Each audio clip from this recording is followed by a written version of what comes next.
Assalamualaikum warahmatullahi wabarakatuh. Bagaimana kabarnya anak-anak hari ini?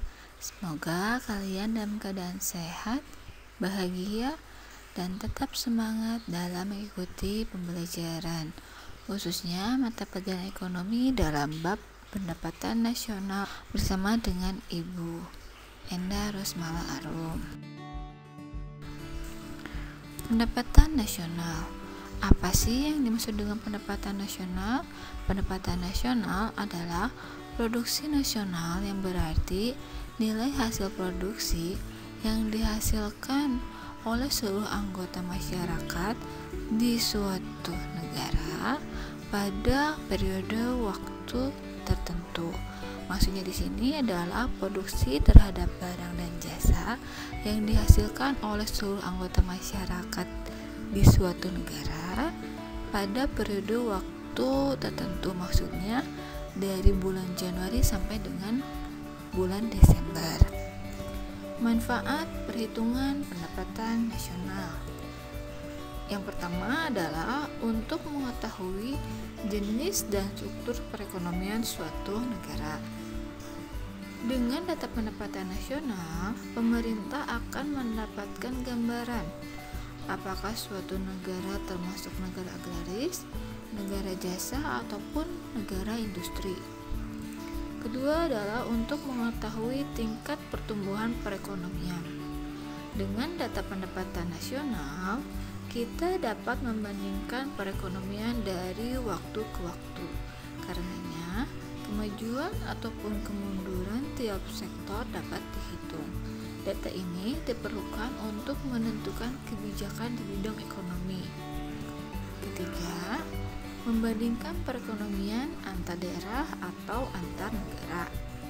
Dengan data perbandingan ini, kita dapat mengetahui mengapa pendapatan negara A rendah sementara pendapatan negara B tinggi, sehingga dapat dijadikan bahan informasi untuk meningkatkan perekonomian. Yang keempat adalah merumuskan kebijakan pemerintah.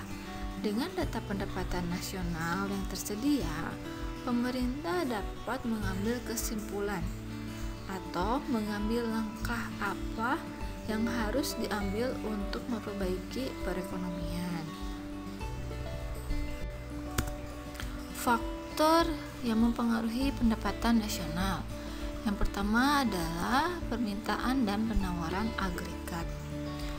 Permintaan agregat sendiri adalah suatu daftar dari keseluruhan barang dan jasa yang akan dibeli oleh sektor-sektor ekonomi pada berbagai tingkat harga tertentu. Sedangkan penawaran agregat sendiri menunjukkan hubungan antara keseluruhan penawaran terhadap barang dan jasa yang ditawarkan perusahaan pada tingkat harga tertentu. Nah, adanya peningkatan permintaan agregat biasanya mengakibatkan kenaikan harga, yang mana kenaikan harga ini akan meningkatkan pendapatan nasional sehingga mempengaruhi yang namanya pengangguran. Nah, adapun penurunan pada tingkat penawaran agregat cenderung akan menaikkan harga juga, tetapi akan menurunkan yang namanya pendapatan nasional sehingga akan menambah yang namanya pengangguran. Jadi permintaan penawaran agregat di sini adalah hubungan antara keseluruhan permintaan dan penawaran terhadap barang dan jasa, di mana hal ini mempengaruhi tingkat harga, tingkat perekonomian, dan tingkat pengangguran. Faktor yang mempengaruhi pendapatan nasional yang kedua adalah konsumsi dan tabungan. Konsumsi sendiri adalah pengeluaran total untuk memperoleh barang-barang dan jasa dalam suatu perekonomian dalam jangka waktu tertentu. Sedangkan tabungan sendiri adalah bagian dari pendapatan yang tidak dikonsumsi. Jadi, biasanya pendapatan yang kita terima digunakan untuk konsumsi dan sisanya untuk ditabung. Yang ketiga adalah investasi. Investasi terhadap alat produksi. Nah, investasi terhadap alat produksi ini dapat meningkatkan yang namanya produksi nasional, sehingga akan meningkatkan yang namanya pendapatan nasional pula. Distribusi pendapatan nasional. Maksudnya di sini adalah distribusi mengenai bagaimana tingkat penyebaran pendapatan di suatu wilayah atau daerah ataupun negara secara lebih luas. Ada beberapa cara untuk mendistribusikan pendapatan nasional dengan tujuan mengurangi kemiskinan. Yang pertama adalah pembayaran langsung serta penyediaan barang dan jasa. Contohnya seperti pengadaan air bersih dan listrik di daerah terpencil, terus program perbaikan gizi bagi anak-anak prasekolah, dan proyek kesehatan masyarakat di daerah pedesaan atau pinggiran kota. Yang kedua adalah penerapan pajak penghasilan progresif, di mana penghasilan yang tinggi akan dikenakan tarif pajak yang lebih besar, di mana hasil daripada pajak ini digunakan untuk program-program peningkatan pendapatan nasional. Yang ketiga adalah meningkatkan aset kaum miskin. Contohnya, reformasi pertanahan, seperti mengubah penggarapan atau penyewa lahan menjadi pemilik lahan kecil untuk kemudian akan tergerak dalam meningkatkan produksi dan perbaikan tingkat pendapatan mereka.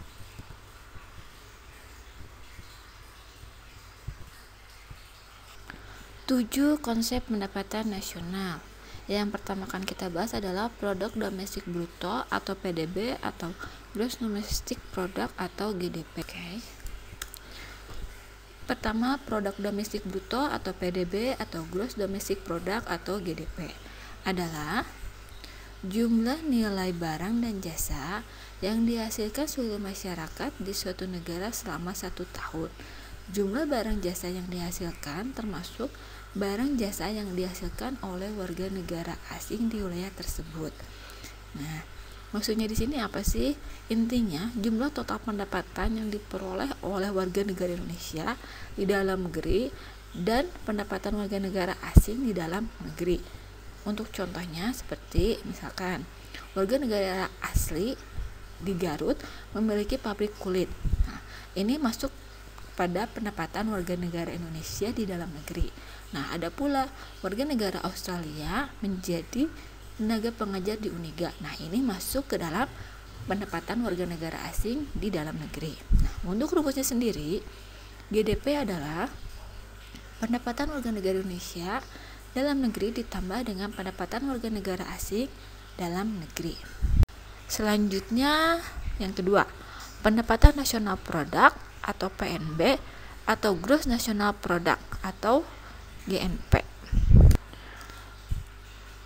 Yang kedua adalah pendapatan nasional bruto atau PNB atau gross national product atau GNP adalah jumlah nilai barang dan jasa yang dihasilkan masyarakat suatu negara selama 1 tahun, termasuk barang dan jasa yang dihasilkan oleh masyarakat yang bekerja di luar negeri. Nah, maksudnya di sini adalah pokoknya seluruh pendapatan warga negara tersebut berapa sih?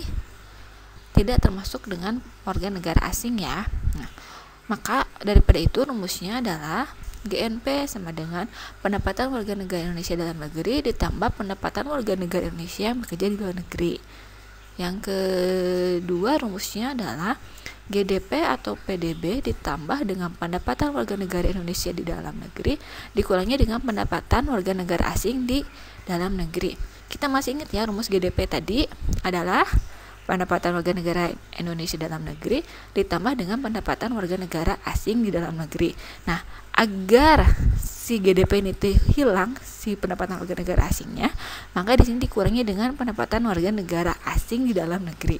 Nah, rumus ketiga adalah GDP atau PDB ditambah dengan pendapatan neto luar negeri. Nah, yang dimaksud dengan pendapatan neto luar negeri di sini adalah pendapatan warga negara Indonesia di dalam negeri dikurangi dengan pendapatan warga negara asing di dalam negeri. Yang ketiga, pendapatan nasional atau net national product. Yang ketiga adalah pendapatan nasional atau net national product atau yang lebih dikenal dengan NNP adalah jumlah bersih dari barang dan jasa yang didapat dari besarnya GNP dikurangi dengan penyusutan. Nah, penyusutan di sini adalah modal yang dipakai dalam proses produksi. Untuk rumus sendiri, NNP adalah GNP langsung dikurangi dengan penyusutan. Yang keempat adalah pendapatan nasional neto atau Net National Income atau disingkat menjadi NNI. Pendapatan nasional neto atau NP atau Net National Income adalah jumlah seluruh pendapatan yang diterima masyarakat sebagai balas jasa faktor produksi selama 1 tahun setelah dikurangi pajak tidak langsung dan ditambah dengan subsidi. Nah, untuk rumus sendiri adalah NNP dikurangi pajak tidak langsung ditambah dengan subsidi. Nah, pajak tidak langsung di sini adalah uang yang didapat penjual atau produsen, tetapi uang ini tidak dapat diperhitungkan sebagai pendapatan perusahaan karena uang pajak ini diberikan kepada pemerintah. Nah, yang kedua itu subsidi. Subsidi di sini adalah uang yang diberikan pemerintah untuk menjadi modal produksi yang akan mengurangi biaya produksi dan dapat dihitung sebagai pendapatan usaha. Yang kelima, pendapatan perorangan atau personal income. Pendapatan perorangan atau personal income atau lebih dikenal dengan PI adalah jumlah pendapatan yang diterima oleh setiap orang dalam suatu masyarakat. Nah, PI sendiri rumusnya adalah NNI ditambah transfer payment dikurangi laba ditahan ditambah iuran asuransi ditambah iuran jaminan sosial ditambah pajak perorangan. Nah, laba ditahan atau laba bersih ini akan digunakan untuk pengembangan perusahaan. Sedangkan transfer payment di sini adalah penerimaan lain yang juga diterima oleh perorangan. Makin tinggi nilai personal income, makin besar pula jumlah pendapatan nasional yang diperoleh. Yang keenam, pendapatan disposable atau disposable income atau disebut dengan DI.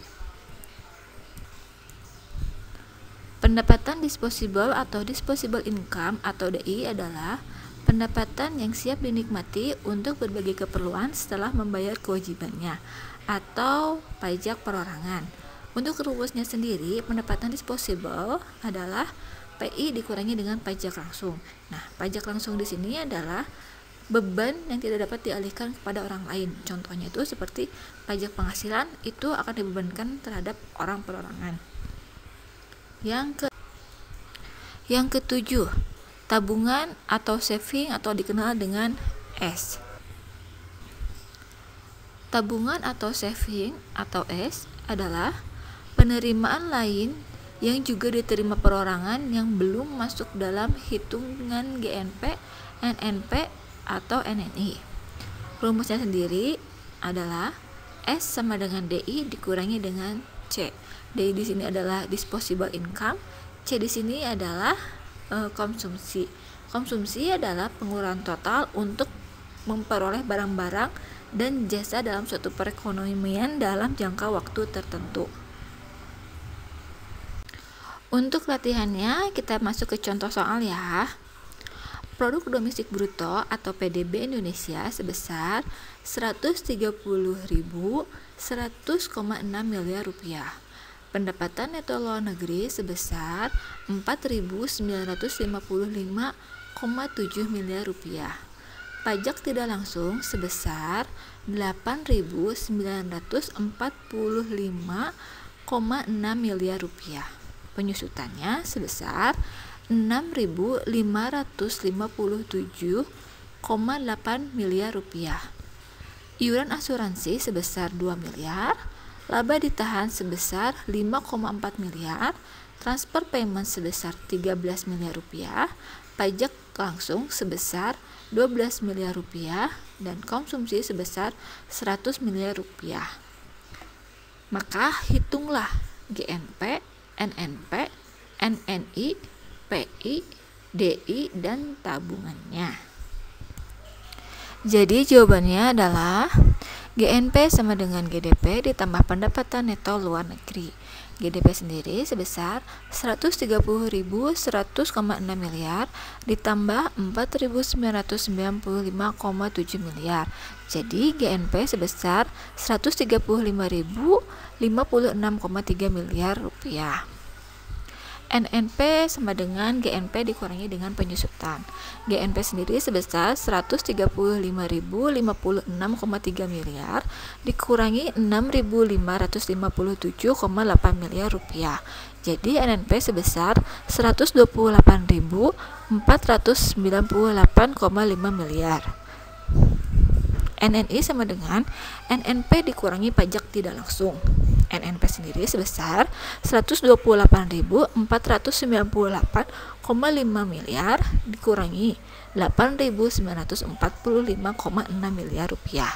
Jadi NNI sebesar 119.552,9 miliar rupiah. Jawaban yang kedua, PI sama dengan NNI ditambah dengan transfer payment dikurangi dengan laba ditahan ditambah iuran asuransi ditambah iuran jaminan sosial ditambah dengan pajak perorangan. Jadi 119.552,9 miliar ditambah 13 miliar rupiah dikurangi 5,4 miliar ditambah 2 miliar. Jadi 119.539,9 miliar dikurangi 7,4 miliar. Jadi PI sebesar 119.532,5 miliar rupiah. DI sama dengan PI dikurangi dengan pajak langsung. PI sendiri sebesar 119.532,9 miliar dikurangi dengan 12 miliar. Jadi DI sebesar 119.520,5 miliar rupiah. Tabungan seberangan DI dikurangi konsumsi. Jadi 119.520,5 miliar dikurangi dengan 100.000 miliar. Jadi tabungannya sebesar 19.520,5 miliar rupiah. Sekian penjelasan Ibu mengenai pendapatan nasional part 1. Jika ada hal-hal yang masih bingung, silahkan tanyakan langsung ke Ibu ya.